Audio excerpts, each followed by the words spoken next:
হুজুর ওয়াজ করছে বিসমিল্লাহির রহমানির রহিম পড়ে যদি কেউ ইচ্ছা করে তাহলে পরে নদী খালবিল পারি হয়ে যায়।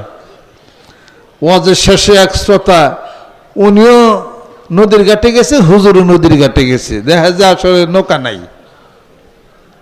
খেয়া নৌকা পার হবে হিনা নাই। ছোট বাচ্চা ছেলে বলতেছে যে হুজুর তাহলে আসে নদী পাড়ি দেই। কই নদী পাড়ি দিম কিন্তু পাগল হইছ, পানিতে দিবে মরুম, নৌকা টোকা কিছু নাই। কয় যে আপনি যে ওয়াজে কইলেন বিসমিল্লাহির রহমানির রহিম বলে নদী পাড়ি দেওয়া যায়, কয় ওটা আমি ওয়াজে কইছি, ওটা কি আমি আমার নগে আছে নাকি? ওটা তো ওয়াজের মাঠে চলে গেছে গা, তুই কি করছিস রে? কয় তাহলে আমি পারি হয়ে যাই, আপনি তো কইছেন আমার বিশ্বাস দেখি কি ডুবি নাকি তলায়। কয় দেখ জীবনটা নষ্ট করিস না, এখানে হলে আমরা ওয়াজে কই। পরে ছেলে বিসমিল্লাহির রহমানির রহিম বলে হুজুরের সামনে নদী পারি হয়ে গেল।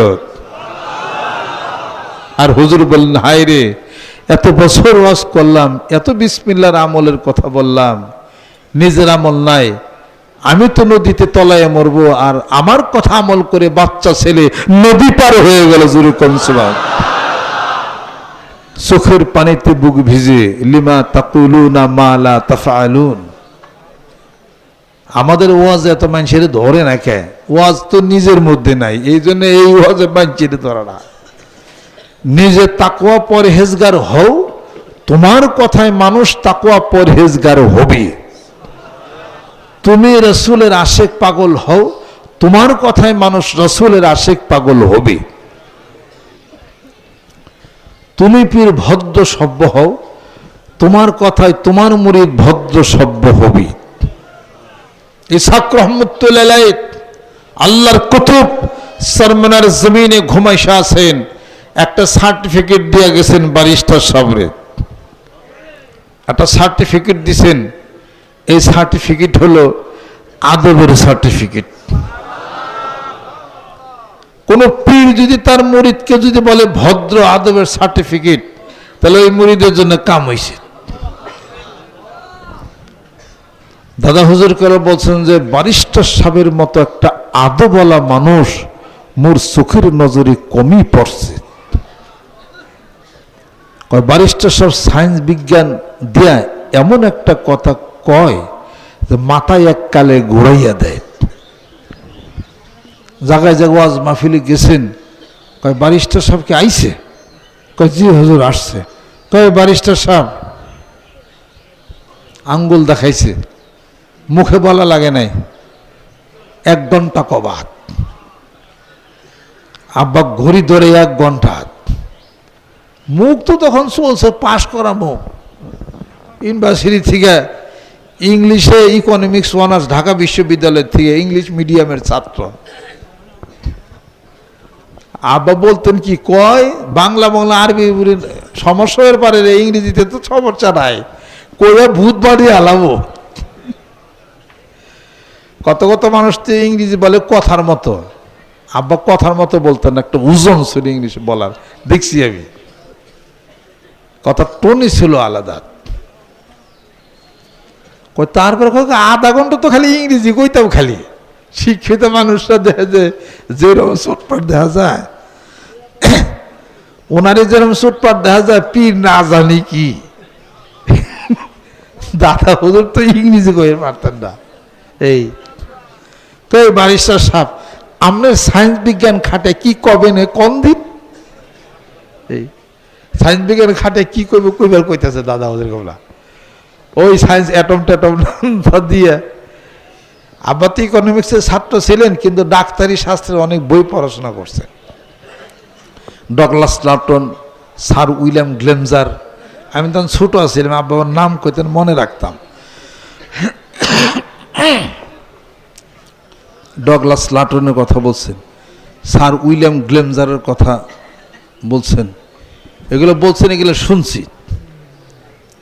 তো বলছেন ব্যারিস্টার সাহেব মোর পালাতি, ব্যারিস্টার সাহেব মোর পালাতি, পালাতি দিয়া মই জংলাতি দরিয়া লই আয়। এই জন্য মুরিদদেরকে যে পীরের পালা আত্মীয়,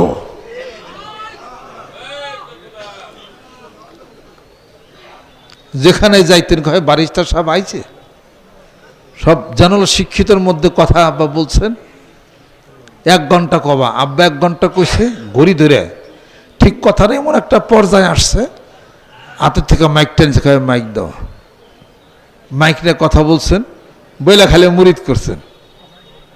কি সেটিংটা ছিল, এইভাবে সেটিং করছেন। কোথায় মাহফিল আগে চলে গেছেন, আগে চলে যায় মাইকটা সেট করতে হবে, কোনো বিষয় বৃত্তান্ত হ্যান ত্যান, জায়গায় জায়গায় ওয়াজ মাহফিলে ওই সামিয়ানের উপরে টঙ্গে যায় মাইক বানতো, মাইকালারা গাছের মাথায় 2টা, বড়ি গাছের চিবিতে 3টা, অমুকের বাড়িতে 6টা, খেরের ফালার উপরে 2টা। দাদা হুজুরকে বলতেন, তাই ব্যারিস্টার সাহেব আমনেই কন দিহি, মুই ওয়াজ করতেছি, মানুষে মোর ওয়াজ শুনবে, এত দূরে মাইক দিছে, আরেক গ্রামের মানুষ শুনলে মোর লাভ আছে, মাইকটা খেয়াল করে বাঁধেন। তখন আব্বা ওই যে সামিয়ানার নিচে মাইক দিয়ে সেটিং করে দিতেন। এই যে বাবা আমরা সেটিং করি না, এই সেটিংটা তো আব্বার কাছ থেকে শিখছি আমি। আবার ওর দাদা হুজুরগুলো বলছেন, এই জন্য পীরের কথাগুলি লেখা মনে আত্ম করে মুখস্থ করে বাইতে যাওয়া লাগবো। দাদা হুজুরকে বলছেন যে ব্যারিস্টার সাহেব একটা কেতাব, আমি ওই কারি ইব্রাহিম সাহেব আমার এই হুজুর এই কেতাবটারে মুই ভালো করে পড়ছি, তোমরাও আমি কেতাবটারে ভালো করে পড়ো। আব্বা বলছেন যে আমি এসাক নামক কেতাবটারে ভালো করে মুখস্থ করে রাখছি, আমি এই কেতাব পড়া রাখো। ওইটা পরে বলছেন ব্যারিস্টার সাহেব বেশি উঁচাই স্টেজে চেয়ারের মধ্যে বইয়া মোডো ওয়াজ কইবেন না, এর মধ্যে অনেক হিকমত আছে। এই তরিকতের সূক্ষ্ম সূক্ষ্ম জিনিস মানার নাম হলো সাংঘাতিক একটা ব্যাপার স্যাপার। এটা তো দর্শন। এই দর্শন না বুঝলে তরিকা বোঝা যাবে না, এটা দর্শন। এটা আব্বা বলছেন যে আমার হুজুর কেবলা এক একটা কথা বলছেন, আমি রিসার্চ করছি যেটা কেন স্টেজের মধ্যে চেয়ারের মধ্যে ওয়াজ করা যাবে না, কেন এটা আব্বা একদিন আমাকে ব্যাখ্যা করলেন। অনেক কথা তো ঘরে আমরা শুনছি, জানছি, হিসাবপত্র করছি। আব্বা বললেন কি যে দেখো, যিনি বক্তা বক্তব্য দেবেন আর শ্রোতা যত কাছাকাছি হবে তত অ্যাকশন তার বেশি হবে। ইসাক রহমত বলছেন যে ব্যারিস্টার সাহেব চেয়ারে ওয়াজ কইবেন না, ওই যে লেখা রাখছেন, আমারও বলছেন সাবধান, চেয়ারে বসে ওয়াজ করো না, বরকত নষ্ট হয়ে যাবে, বরকত পাবেন না। ওয়াজ হবে ঠিক, তফসির হবে ঠিক, তফসিরের বরকত হবে না। মাছ খান, ইলিশ মাছ খান, ইলিশ মাছের কি গানটান আগের মতো আছে? রুহের জগতের যে প্রচন্ড গতি, এই গতি আসবে না। ইসাক রহমত বলছেন ব্যারিস্টার সাহেব স্টেজে বইয়া চেয়ারে ওয়াজ করবেন না, ব্যারিস্টার সাহেব রাজনীতিকে যাবেন না। এই দাদা হুজুর কেবলা রাজনীতির মধ্যে যান নাই, কিন্তু ইসলামী আন্দোলন করছেন, প্রতিবাদ করছেন, কোরআন সুন্নাহর বিধান মতো যা চলার হ্যাঁ কইছেন। আইয়ুব খাঁর সময়ে এই ফ্যামিলি প্ল্যানিং সব বাধ্যতামূলক করা হয়েছে। ইসাক রহমতুল্লাহ তিনি তার চরম বিরোধিতা করছেন, এবং ওই ফিল্ড মার্শাল আইয়ুব খাঁর সময়ে আইয়ুব খাঁর বিরুদ্ধে মাহফিলও করছেন ইসাক রহমতুল্লাহ। এই জন্ম নিয়ন্ত্রণের বিরুদ্ধে মাহফিলও করছেন তিনি, ফ্যামিলি প্ল্যানিংয়ের মাহফিলও তিনি করছেন, প্রতিবাদও তিনি করছেন। একটা প্রতিবাদমুখী একজন আধ্যাত্মিক জগতের নেতা তিনি ছিলেন। মাঠে ময়দানে তার কোনো পার্টির নাম ছিল না। এই জন্য দাদা হুজুর করে বলছেন যে মোর কোনো পার্টি নাই, মোর পার্টি হলো আল্লাহর পার্টি। ঠিক অবিকল সেই কথার মধ্যেই মানিকগঞ্জের ব্যারিস্টার সাহেব আছে, যেরকম সুবহানাল্লাহ।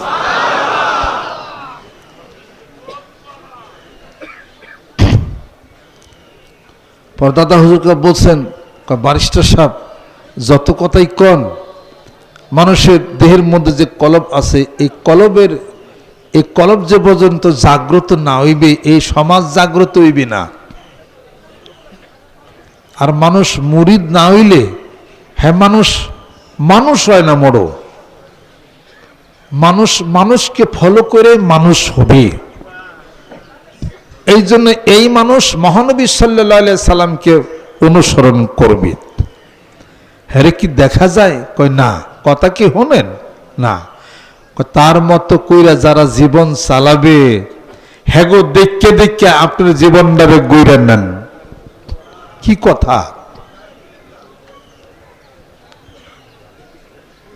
আল্লাহর দোস্তের কিছু আপনজন দোস্ত থাকবে কিয়ামত পর্যন্ত পৃথিবীর বুকে। হেরা আল্লাহর বন্ধুর পাগল হইবে, সুন্নতের পাগল হইবে, হেরা জিকির করবে। কলবের মধ্যে কলব তাদের উঠলাইবে, কলবের মধ্যে ধাক্কার সৃষ্টি হইবে। ওই সমস্ত মানুষরা আল্লাহ রসুলের পাগল হইবে। হেগো কাছে যাইয়া মানুষে নিজেকে জমা দিতে হইবে। হ্যাঁ যেমনে বানাইবে হেমনে হইলে হয়তো আল্লাহ রসুলের সন্ধান পাইবে। আর তো দুনিয়া করতে করতে করতে করতে আধ্যাত্মিক জগতে শক্তি নষ্ট হইয়া যাইবে। ব্যারিস্টার সাহেব এক হাতে দুই শৈল ধরা যাইবে না, মোড়ো কথা বুঝছেন? এক হাতে দুই শৈল ধরা যাইবে না, মোড়ো। আপনি কি রসুল হইছেন? কয় না। আপনি কি নবী হইছেন? কয় নবীর জন্য তো সবই পারতে, আল্লাহ নবী তো সবই পারতে। আল্লাহ নবীর আল্লাহ পাক নিজে গাইডলাইন করছেন, ওহি দিছেন। আমনের উপরে কি ওহি আহে? কয় তা তো আহে না। আমনে তো একজন মানুষ, কাজে মুরিদ হইয়া পীরে যা কইছে দুই বেলা জিকির মোড়ও কামাই দেবেন না। এরপর দেখবেন জিকির করতে করতে করতে দেখবা কি বাইরে এক হাতে দুই হুল মোড়ও দূর না, হ্যাঁ কোনোটাই পারবা না। ব্যারিস্টার সাহেব বিলার বুদ্ধি রাহেন। আর এগুলো ইসাক রহমতুল্লাহ কথা আব্বাকে বলছেন, আব্বা আমাদেরকে বলছেন, আমরা মনে রাখছি। ব্যারিস্টার সাহেব বিলার বুদ্ধি রাহেন।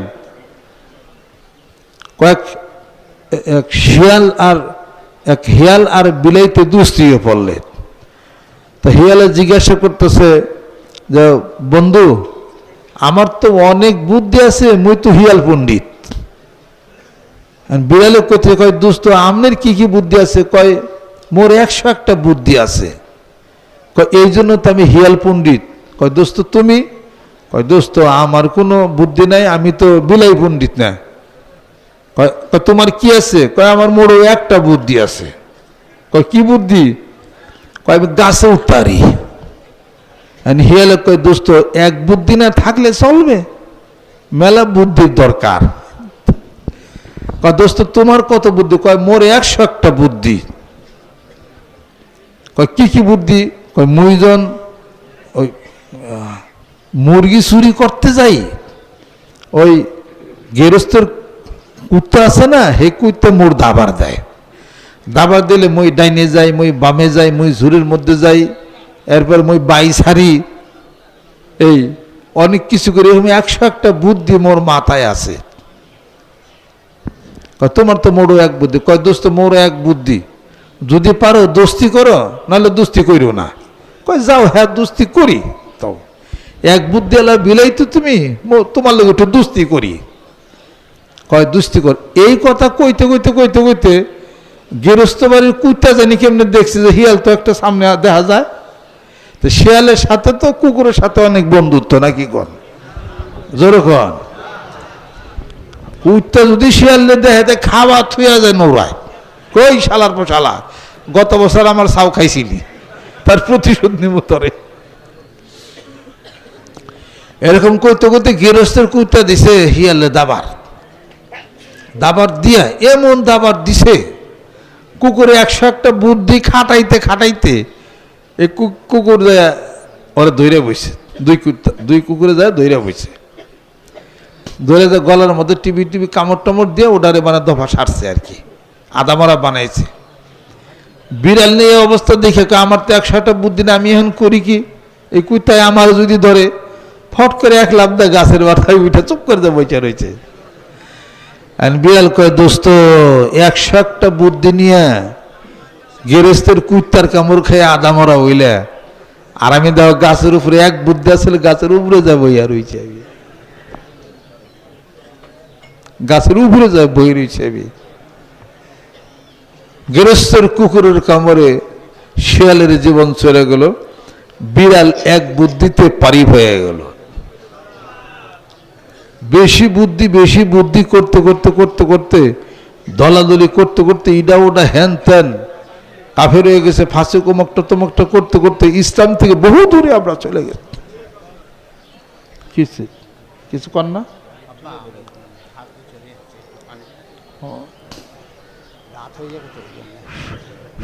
ভারতের থেকে 5 জন, কয়জন আসছিলেন? ভারতের থেকে 4 জন আসছিলেন। আমাদের ভারতে কমিটি আছে, ওখানে মুরিদান, ওনাদের জন্য খাস করে দোয়া করেন। প্রতি বছর আসার সময় আমাকে জন্য একটা আতর নিয়ে আসে। আর 5-6 জন আসছে ভারত থেকে, ওনাদের রাত হয়ে যাবে, ওনারা বিদায় হয়ে যেতেছে। বিসমিল্লাহি তাওয়াক্কালতু আলাল্লাহি লা হাওলা ওয়ালা কুওয়াতা ইল্লা বিল্লাহ। একজন যাবে, এটাই দোয়া পড়তে পড়তে যান। এই সমস্ত ছোট ছোট কথা উদাহরণ দিয়ে ইসাক রহমতুল্লাহ আলাই আব্বারে ট্রেনিং দিতে দিতে দিতে দিতে ওই যে সৈনিক বানাইছে, ওই রকম দাদা হুজুর করে বলেন যে ব্যারিস্টার সাহেব মোর পালা হাতি, আপনার পীরকে আপনাকে বলতে পারে না যে অমুক আমার পালা হাতি। ওইরকম হওয়ার চেষ্টা করতে হবে, আমি যেন আমার পীরের পালা একটা হাতি হইতে পারি, যে আমার পীর আমি পালা হাতি দিয়া অনেক জংলা হাতি ধরিয়ে নিয়ে আসবে। এবং কিছু কিছু কথা বলে বলে বলে বলে তাকে সৈনিক বানাইছে আধ্যাত্মিক জগতের। একটা মানুষ কি একদিনই হয় না, অনেক কথা। এবং যাকে কথা বলে সে যেন কথা রক্ষার জন্য তার পাত্রটা যেন ঠিক করে রাখে, যে আমার এই পাত্রে, আমার এই কলবের হৃদয়ের পাত্রে আমি মুরিদ, আমার এই পাত্রে আর কিছু নাই, আমার পীর আমার শাইখের কথাগুলি আমার কলবের মধ্যে আমি আটকায় রাখবো, এবং সেগুলি হলো আমার জীবন চলার পথেও।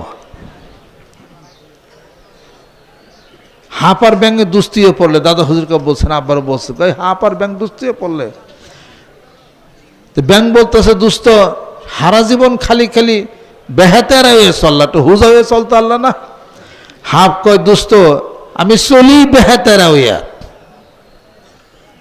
এরকম করতে করতে করতে করতে হাঁপ কয় দোস্ত তুমি চলো কেমনে? কয় আমি তো সোজা চলি, সোজা লাভ দেই, লাভ দিয়ে ঝুরে যাই।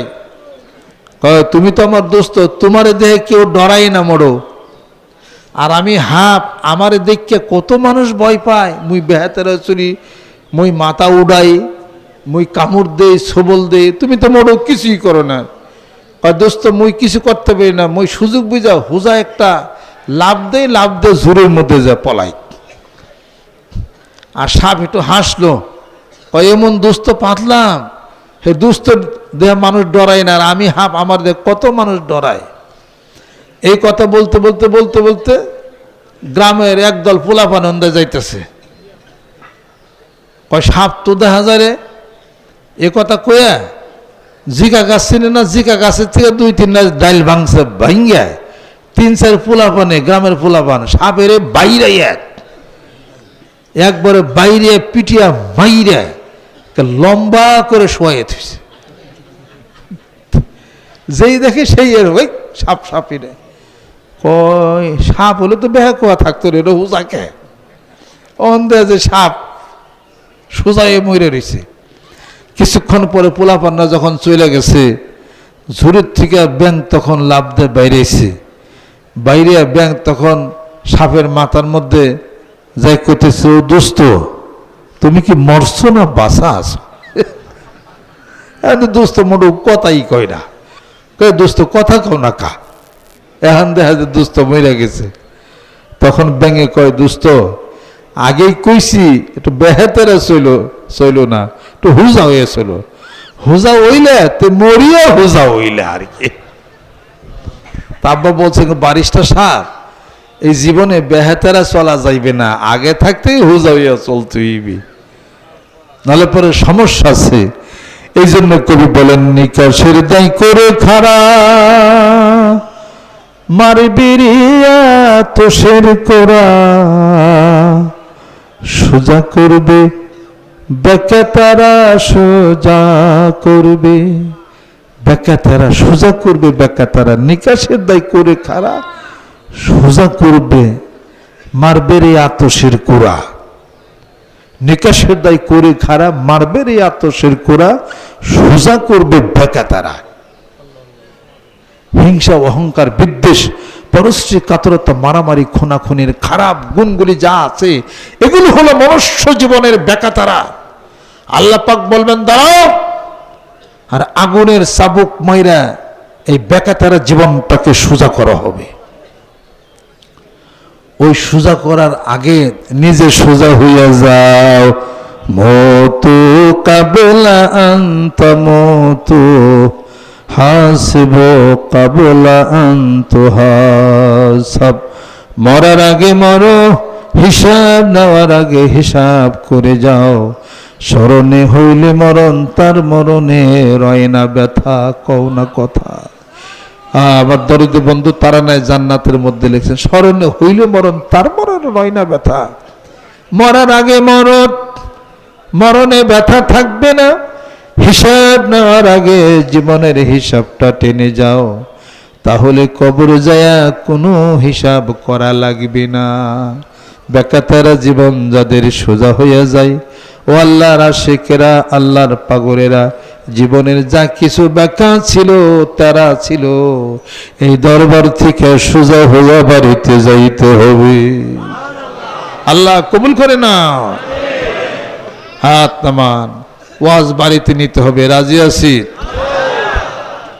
হাত নামান, বাড়িতে নিতে হবে ওয়াজ। তলাবুল ইলমি ফরিদাতুন আলা কুল্লি মুসলিমিন। আল্লাহর নবী হাদিস শরীফের মধ্যে ইরশাদ করেন, প্রত্যেক নর নারীর উপরে ইলম শিক্ষা করা আমি আল্লাহ ফরজ করে দিছি। নিজে ইলম শিখেন, ইলম শিখার মাদ্রাসায় যাওয়ার সময় নাই। আপনি টাকা দিয়া, পয়সা দিয়া একটা গরিব ছাত্রকে মাদ্রাসায় পড়াইয়া আলেম বানাইয়া দেন, আপনার নামটা আলেমের খাতায় লেখা যাবে। কন্যা সন্তান যদি হয়, বিবাহ দিবেন, পড়াশোনা করালেন, সব পাত্রে পাত্রস্থ হয়ে গেল, কিন্তু আপনি পিতা মাতা হিসাবে আপনার ঘরের মধ্যে একটা দায়বদ্ধ হয়ে গেল। এখনো যেহেতু তাদেরকে ইলম শিক্ষা করার নাই, ইলমটা ফরজ ছিল, বুঝতে হবে। এখন যদি জীবনের অনুশাসন যদি এসে যায়, আল্লাহ রাব্বুল আলামিন বলতেছেন, বান্দারে চেষ্টা যদি করো, অতীত জীবনের সব গুনাহগুলি মাফ করে দেব, সব অপরাধ আমি আল্লাহ ক্ষমা করে দেব। আফাল্লাহু আম্মা সালাম। আল্লাহ দেখেন বান্দা আমার রাস্তায় থাকার জন্য চেষ্টা করেনি, বুঝতে পারি নাই, ভুল হয়ে গেছে, ইলম শিক্ষা করি নাই, চর্চা করি নাই, কোরআনুল কারীম পাঠ করি নাই, তেলাওয়াত করি নাই। এখন তো আফসোস এসে গেছে, বাকি জীবনটা যদি এখন নিভে যায়, কবরে চলে যাইতে হবে। এখন ইলম শিক্ষার ব্যবস্থা করতে হবে, কোরআন হাদিস শরীফ পড়তে হবে, মেয়েদেরকেও শিখাইতে হবে, ছেলেদেরকেও শিখাইতে হবে, যতটুকু চেষ্টা, বাকিটুকু আল্লাহর কাছে ক্ষমা চাইতে হবে। জোরে কোন সুবহানাল্লাহ। এই মন নিয়ে হৃদয় না যাইতে হবে, নিজের ছেলেমেয়ে বাচ্চাদেরকে মাদ্রাসায় দিয়ে কোরআন শিক্ষার ব্যবস্থা করে ইলম শিক্ষা করতে হবে। তারপরে যত দৈনন্দিন জীবন ব্যবস্থার যত সাবজেক্ট আছে, পড়াশোনা আছে, সব করবে। প্রথমে আগে আলেম বানাইতে হবে। জোরে কোন সুবহানাল্লাহ। ইংরেজির দরকার, কেমিস্ট্রির দরকার, ফিলোসফির দরকার, সব কিছুর দরকার, প্রয়োজন আছে বর্তমান বিশ্বে। কিন্তু সর্বপ্রথম আগে কোরআনের আলো কলবের বুদ্ধি জাগাইতে হবে বন্ধুরা। জোরে কোন সুবহানাল্লাহ। আল্লাহর নবী হাদিস শরীফের মধ্যে ইরশাদ করেন, আহিব্বুল আরব আলী সালাসিন, তিন কারণে আরবিকে ভালোবাসো। আনা আরবিয়ুন, আমি নবী আরবি। কোরআনুল কারীম নাজিল করলেন আল্লাহ রাব্বুল আলামিন আরবিতে। ওয়া লিসানু আহলিল জান্নাতি আরবিয়ুন, জান্নাতীদের ভাষাও হবে আরবি। জোরে কোন সুবহানাল্লাহ। পীরের হাতে হাত দিয়া বায়াত মুরিদ হয়ে অন্তত পক্ষে কিছুদিন ফরজ ইলম শিক্ষার ব্যবস্থা যদি করি, তাহলে পরে এই বিশাল দায়িত্ব থেকে আপনি আমি খারিজ হয়ে গেলাম। একটা জিনিস বাড়িতে নিতে হবে বন্ধুরা, এটা হলো আখিরাতের সংসার। আর একটা জিনিস নিতে হবে হারাম ভাবে, কারোর কাছ থেকে কোনো লোন, কোনো সুদের উপরে কোনো টাকা পয়সার কোনো ব্যবসা বাণিজ্য, ব্যাংকের সাথে সুদের লেনদেন থেকে নিজেকে হেফাজত করতে হবে। জোরে কোন সুবহানাল্লাহ। হাত নামান। আল্লাহ